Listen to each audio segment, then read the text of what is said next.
شهر رمضان الذي أنزل فيه القرآن هدى للناس وبينات من الهدى والفرقان فمن شهد منكم الشهر فليصم ومن كان مريضا أو على سفر فعدة من أيام أخر يريد الله بكم اليسر ولا يريد بكم العسر ولتكملوا العدة ولتكبروا الله على ما هداكم وَلَعَلَّكُمْ تَشْكُرُونَ اعوذ باللہ من الشیطان الرجیم بسم اللہ الرحمن الرحیم سبحان اللہ وبحمدہ سبحان اللہ العظیم رب اشرح لی صدری ویسر لی امری واحلل عقدۃ من لسانی یفقہوا قولی واجعلنی وزیرا من اہلی اللہم فقہنا فی الدین رب زدنا علما آمین یا رب العالمین۔ السلام علیکم ورحمۃ اللہ وبرکاتہ۔ قرآن کے خلاصے میں آج ہم تیسرے پارے سے آغاز کرتے ہیں۔ اس پارے میں اللہ تعالیٰ نے شروع میں ہی انبیاء کرام کا ذکر کیا ہے۔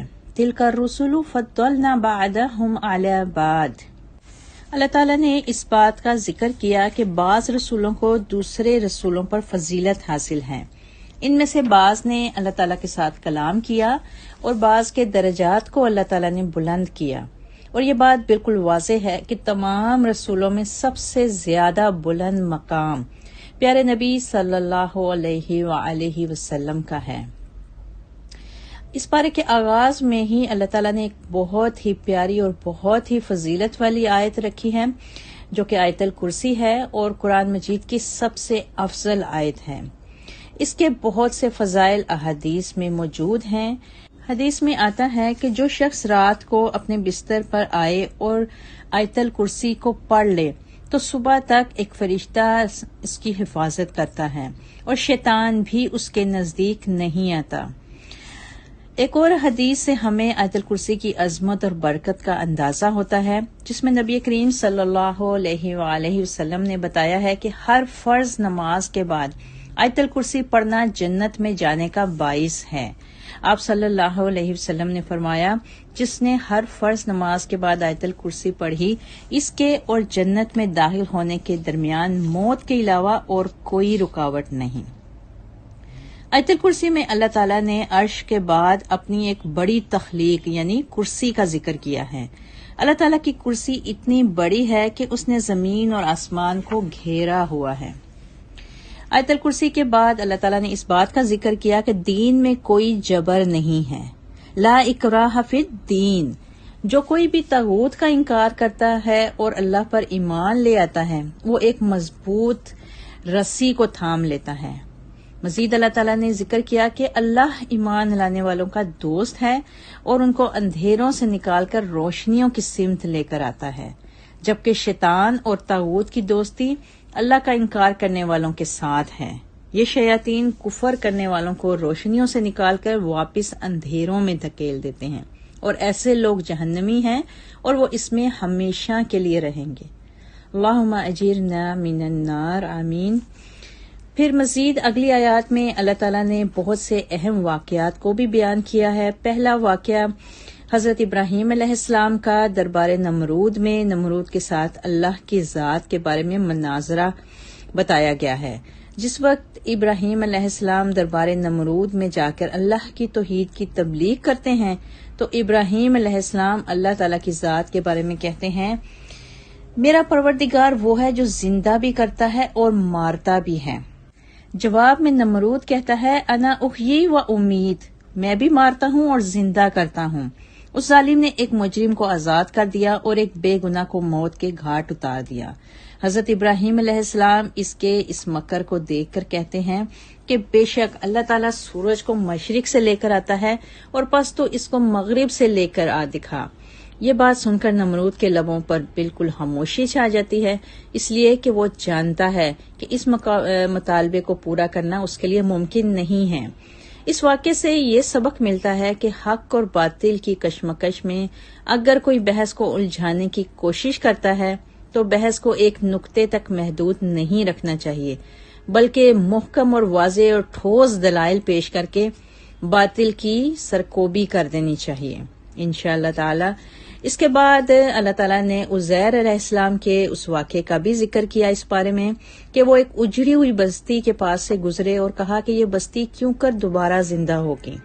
اللہ تعالیٰ نے عزیر علیہ السلام کو 100 برس کے لیے سلا دیا اور ان کو دوبارہ زندہ کر کے پوچھا، آپ کتنا عرصہ سوتے رہے؟ عزیر علیہ السلام نے جواب دیا کہ دن یا اس کا کچھ حصہ۔ تو اللہ تعالیٰ نے کہا نہیں، بلکہ آپ تو 100 برس تک سوتے رہے ہیں۔ اللہ تعالیٰ نے کہا اپنے کھانے اور پینے کی چیزوں کی طرف غور کیجئے کہ اس میں کسی بھی قسم کی کوئی باس یا اسمیل نہیں پیدا ہوئی، اور مردہ گدھے پر بھی غور کیجئے جو اس وقت ہڈیوں کا ڈھانچہ بنا ہوا ہے۔ اللہ تعالیٰ نے دوبارہ سے ان منتشر ہوئی ہڈیوں کو جوڑ کر ان پر گوشت چڑھا دیا۔ جب جناب عزیز عزیر علیہ السلام نے اس منظر کو دیکھا تو بے اختیار ہو کر کہا کہ میں نے جان لیا کہ اللہ تعالیٰ ہر چیز پر قادر ہے۔ اسی طرح اللہ تعالیٰ نے حضرت ابراہیم علیہ السلام کا وہ واقعہ بھی بیان کیا کہ انہوں نے پروردگار سے کہا، ربی ارنی کیف تحیی الموتى، اے میرے پروردگار مجھے دکھلا کہ تم مردوں کو کیسے زندہ کرتا ہے۔ تو اللہ تعالیٰ نے کہا کہ اے ابراہیم، کیا آپ کو اس پر یقین نہیں؟ تو جناب ابراہیم علیہ السلام نے کہا کیوں نہیں، لیکن میں اپنے دل کے اطمینان کے لیے یہ بات کہہ رہا ہوں۔ اللہ تعالیٰ نے کہا کہ جاؤ 4 پرندوں کو پکڑو اور ان کو ٹکڑوں میں تقسیم کرو اور ان کو مختلف پہاڑوں پر رکھو، اور اس کے بعد ان کو آواز دو، وہی ٹکڑے دوبارہ سے تبدیل ہو کر پرندوں کی شکل میں تمہاری پکار پر اڑتے ہوئے آئیں گے۔ حضرت عزیر علیہ السلام اور حضرت ابراہیم علیہ السلام کا یہ واقعہ یہ بات ہمیں سمجھاتا ہے کہ اللہ تعالیٰ کے لیے کل قیامت کے دن مردوں کو زندہ کرنا بالکل بھی مشکل نہیں ہے، اور جب اللہ تعالیٰ انسانوں کو زندہ ہونے کا حکم دیں گے تو مردہ انسان بالکل صحیح حالت میں اٹھ کر کھڑے ہوں گے اور میدان حشر کی طرف جائیں گے۔ مزید اللہ تعالیٰ نے انفاق فی سبیل اللہ کی فضیلت کے بارے میں بتایا کہ اللہ تعالیٰ کے راستے میں خرچ کیے گئے مال کو اللہ تعالیٰ 700 گنا کر کے پلٹاتے ہیں، اور کئی لوگوں کو اس سے بھی زیادہ بدلہ ملتا ہے۔ اللہ تعالیٰ نے انفاق فی سبیل اللہ کے کچھ آداب بھی بتائے اور کہا کہ اللہ تعالیٰ کے راستے میں مال کو خرچ کرتے وقت کوئی دکھاوا اور احسان جتلانے سے پرہیز کیا جائے، اور مزید یہ بھی کہا کہ جو لوگ صبح شام خفیہ یا اعلانیہ طور پر اپنا مال اللہ کے راستے میں خرچ کرتے ہیں، ان کا اجر تو صرف اللہ ہی کے پاس ہے، اور اللہ ہی ان کو خوف اور غم سے آزاد فرما دے گا انشاءاللہ تعالی۔ اس کے بعد سود کی حرمت اور قرض کا لین دین کے متعلق آیتیں نازل ہوئیں۔ اللہ تعالیٰ نے سود کی بھی مذمت کی اور کہا کہ جو لوگ سود کھانے سے باز نہیں آتے ان کا اللہ اور اس کے رسول کے خلاف اعلان جنگ ہے۔ اس صورت میں آیت دین بھی ہے جو قرآن کی سب سے لمبی آیت ہے۔ اس میں اللہ نے حکم دیا ہے کہ کاروباری معاملات کو لکھ لینا چاہیے اور اس پر 2 گواہوں کو بھی موجود ہونا چاہیے، اور اگر وہ 2 گواہ مرد میسر نہ ہوں تو 1 مرد اور 2 عورتوں کو گواہ بنانا چاہیے۔ اس بارے میں سورہ بقرہ کی فضیلت اور اہم ترین آیات ہیں جو کہ آخری 2 آیات ہیں، اور سورہ بقرہ کی آخری 2 آیات کی عظمت اور برکت بھی بہت زیادہ بتائی جاتی ہے۔ نبی کریم صلی اللہ علیہ وسلم نے بتایا ہے کہ رات کو سونے سے پہلے سورہ بقرہ کی آخری 2 آیات پڑھنے والا ہر آفت سے محفوظ رہتا ہے، اور جس نے رات کو سونے سے پہلے سورہ بقرہ کی آخری 2 آیات پڑھ لی وہ اس کے لیے کافی ہو جاتی ہیں۔ اور بعض احادیث سے پتہ چلتا ہے کہ سورہ بقرہ کی آخری 2 آیات جادو کا اثر ختم کرنے کی زبردست تاثیر رکھتی ہیں۔ اور جس گھر میں مسلسل 3 رات سورہ بقرہ کی آخری 2 آیات پڑھی جائیں شیطان اس گھر کے قریب بھی نہیں پھٹک سکتا۔ حضرت نعمان بن بشیر رضی اللہ تعالیٰ عنہ سے روایت ہے کہ رسول اللہ صلی اللہ علیہ وسلم نے فرمایا، اللہ تعالیٰ نے زمین و آسمان کی تخلیق سے 2000 سال پہلے ایک کتاب لکھی اور اس میں سے 2 آیات اتاری جن پر سورۃ بقرہ ختم ہوتی ہے۔ اگر یہ آیات مسلسل 3 تک پڑھی جائیں، 3 رات تک پڑھی جائیں تو شیطان اس گھر کے قریب بھی نہیں پھٹکے گا۔ سبحان اللہ۔ ایک اور حدیث میں آتا ہے کہ سورہ بقرہ کی آخری 2 آیات پڑھ کر اللہ تعالیٰ سے جو بھی حاجت طلب کی جائے وہ پوری ہوتی ہے۔ سورہ بقرہ کے اختتام کے بعد اگلی سورہ آل عمران شروع ہوتی ہے، اور سورہ آل عمران کی عظمت اور فضیلت کا اندازہ اسی بات سے ہو جاتا ہے کہ قیامت کے روز سورہ بقرہ اور سورہ آل عمران اپنے پڑھنے والوں کی بخشش کے لیے اللہ تعالیٰ سے جھگڑا کریں گی، جیسا کہ صحیح مسلم میں حضرت نواس بن سمعان کلابی رضی اللہ تعالی عنہ کہتے ہیں کہ میں نے نبی کریم صلی اللہ علیہ وسلم کو یہ فرماتے ہوئے سنا ہے کہ قیامت کے روز قرآن لایا جائے گا اور جو لوگ قرآن پر عمل کرتے ہیں وہ بھی لائے جائیں گے۔ سورہ بقرہ اور سورہ آل عمران ان کے آگے آگے ہوں گی۔ سورہ آل عمران کے شروع میں ہی اللہ تعالیٰ نے اس بات کا ذکر کیا ہے کہ اللہ تعالیٰ نے قرآن مجید کو حق کے ساتھ نازل فرمایا جو سابقہ کتابوں کی تصدیق کرتا ہے، اور اس سے قبل اس نے تورات اور انجیل کو نازل فرمایا تھا۔ اللہ تعالیٰ نے اس سورہ میں اپنی تخلیقی قوت کا بھی ذکر کیا کہ وہ رحم مادر میں انسانوں کو جس طرح چاہتا ہے صورت عطا فرماتا ہے، وہ بغیر رنگ روشنی اور کینوس کے دھڑکتے ہوئے دل والا انسان بنا دیتا ہے۔ اللہ تعالیٰ نے اس سورہ میں یہ بھی بتایا کہ قرآن مجید میں 2 طرح کی آیات ہیں، یعنی آیات کی اقسام بتائیں، ایک محکم اور دوسری متشابہ۔ فرمایا کہ محکم آیات کتاب کی اصل ہیں اور متشابہات کی تعویل کا علم صرف اللہ کے پاس ہے۔ جن لوگوں کے دلوں میں مرض ہوتا ہے، کوئی کجی ہوتی ہے، وہ متشابہات کی تعویل کے پیچھے پڑے رہتے ہیں، اور اہل ایمان کہتے ہیں کہ جو کچھ بھی ہمارے رب نے اتارا ہے ہمارا اس پر کامل ایمان ہے۔ اس سورہ میں اللہ تعالیٰ نے یہ بھی بتایا کہ اللہ کے نزدیک دین صرف اسلام ہے، اس لیے جو آخرت کی فلاح و بہبود کا خواہش مند ہے اس کو اسلام کا راستہ اختیار کرنا ہوگا۔ اللہ تعالیٰ نے بتایا کہ بادشاہتوں کا مالک صرف اور صرف اللہ کی ذات ہے، وہ جس کو چاہتا ہے اور جب چاہتا ہے بادشاہت عطا کرتا ہے، اور جس سے جب چاہتا ہے بادشاہت کو چھین لیتا ہے۔ پھر اللہ تعالیٰ نے اطاعت رسول کی اہمیت بتائی کہ اللہ تعالیٰ نے رسول اللہ صلی اللہ علیہ وسلم کی اطاعت کا ذکر کرتے ہوئے کہا کہ اگر تم کو اللہ سے محبت ہے تو میری پیروی کرو، اللہ تم کو اپنا محبوب بنا لے گا اور تمہیں تمہارے گناہ بخش دے گا، اور اللہ بے حد بخشنے والا نہایت مہربان ہے۔ کہہ دیں اللہ اور رسول کا حکم مانو، پھر اگر وہ منہ پھیر لیں تو بے شک اللہ کافروں سے محبت نہیں کرتا، یعنی جو نبی کی اطاعت سے منہ پھیرے گا اللہ اس سے اپنی محبت کھینچ لے گا۔ اس کے بعد اگلی آیات میں اللہ تعالیٰ نے حضرت مریم علیہ السلام کی والدہ کا ذکر کیا۔ اللہ تعالیٰ نے یہ بھی بتایا کہ اللہ نے آدم، نوح، آل ابراہیم اور آل عمران کو دنیا میں فضیلت عطا فرمائی تھی۔ سورہ آل عمران میں اللہ تعالیٰ نے جناب عمران علیہ السلام کی اہلیہ کی منت کا ذکر کیا ہے کہ جب وہ حاملہ ہوئیں تو انہوں نے منت مانی کہ وہ اپنے پیدا ہونے والے بچے کو اللہ کے لیے وقف کر دیں گی، لیکن آپ کے یہاں بچے کی بجائے بچی کی ولادت ہوئی۔ حضرت عمران علیہ السلام کی اہلیہ نے اپنی منت کو بچی ہونے کے باوجود پورا کیا اور آپ کا نام مریم رکھ کر آپ کو جناب زکریہ علیہ السلام کی کفالت میں دے دیا۔ اللہ تعالیٰ نے جناب مریم علیہ السلام کو اپنی بارگاہ میں قبول فرما لیا اور آپ کے بچپن سے لے کر جوانی تک کے تمام ایام اللہ کی بندگی میں صرف ہوتے رہے، یہاں تک کہ بارگاہ الہی سے آپ کے لیے یہ کرامت بھی ظاہر ہوئی کہ آپ کے پاس بے موسم کے پھل موجود ہوتے تھے۔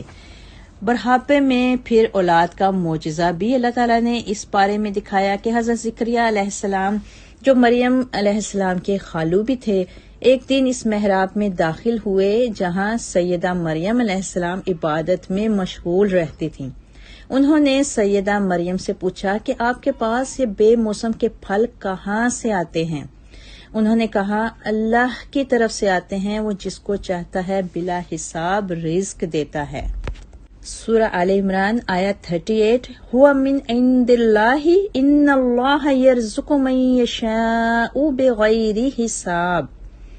حضرت زکریا علیہ السلام بے اولاد تھے اور آپ کی بیوی بانجھ تھیں۔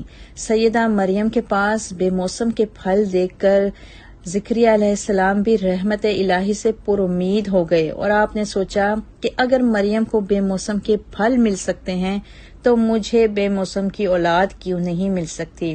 آپ نے اللہ سے دعا کی، رب ھب لی من لدنک ذریۃ طیبہ، اے میرے پروردگار مجھے بھی اپنی طرف سے پاک اولاد عطا فرما۔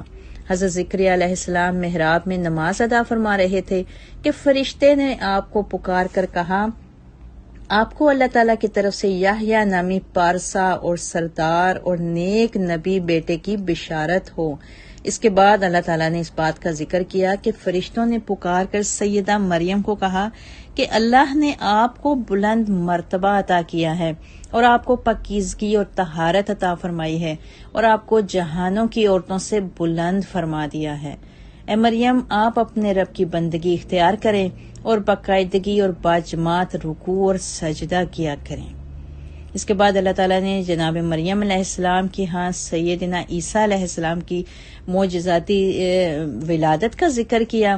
سیدہ مریم کا دل اس بات کو قبول نہیں کر رہا تھا، لیکن اللہ تعالیٰ نے ان کو بن شوہر کے ایک بیٹا عطا کیا جو اللہ کے حکم سے کوڑی اور برص کے مریضوں پر ہاتھ پھیرتے تو وہ شفا یاب ہو جاتے۔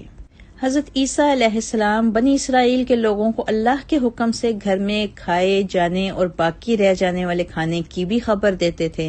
حضرت عیسیٰ علیہ السلام کی معجزاتی پیدائش کی وجہ سے عیسائی مغالطے کا شکار ہو گئے اور ان کو اللہ کا بیٹا قرار دینے لگے۔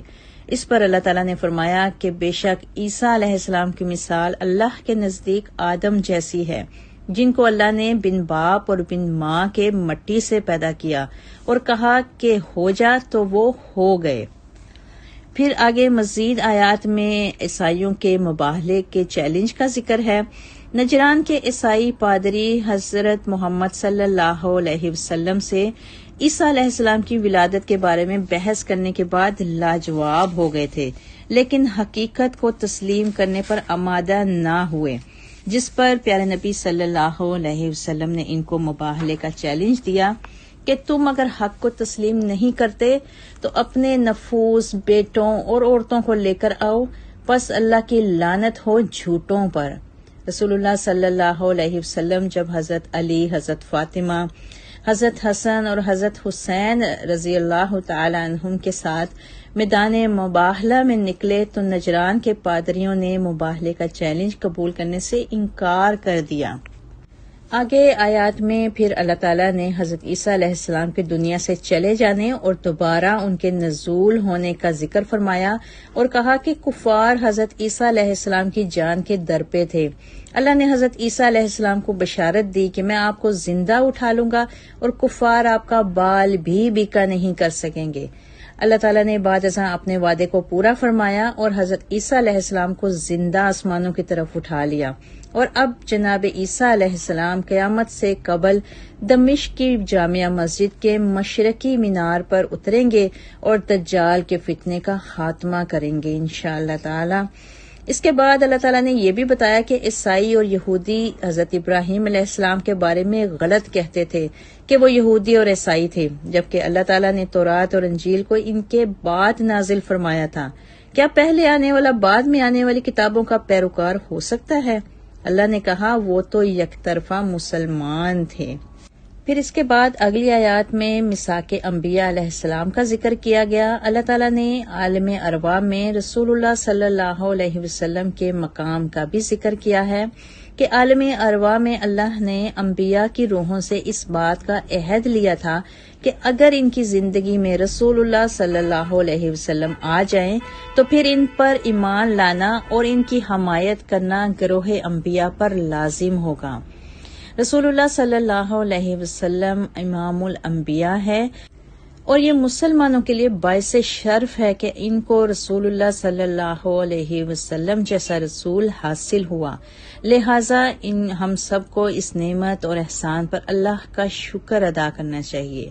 اور پارہ کے آخر میں اللہ تعالیٰ نے اس بات کا بھی ذکر کیا کہ کفر پر مرنے والے اگر زمین کی مقدار کے برابر بھی سونا لے آئیں تو اللہ تعالیٰ اس سونے کے بدلے میں انہیں معاف نہیں کرے گا اور ان کے لیے دردناک عذاب ہوگا۔ اللہ تعالیٰ سے دعا ہے کہ اللہ تعالیٰ ہمیں قرآن کو سمجھنے، پڑھنے اور اس پر عمل کرنے کی توفیق عطا فرمائے۔ اللہم ارحمنی بالقرآن العظیم واجعلہ لی اماما ونورا وہدی ورحمہ، آمین یا رب العالمین۔ وآخر دعانا ان الحمد للہ رب العالمین۔ سبحان ربک رب العزت عما یصفون والسلام علی المرسلین والحمد للہ رب العالمین وما علینا الا البلاغ۔ اللهم بارك لنا في رجب وشعبان وبلغنا شهر رمضان اللهم بارك لنا في القرآن العظيم وانفعنا بهدي سيد المرسلين وثبتنا على الهدى والصراط المستقيم. اللهم بارك لنا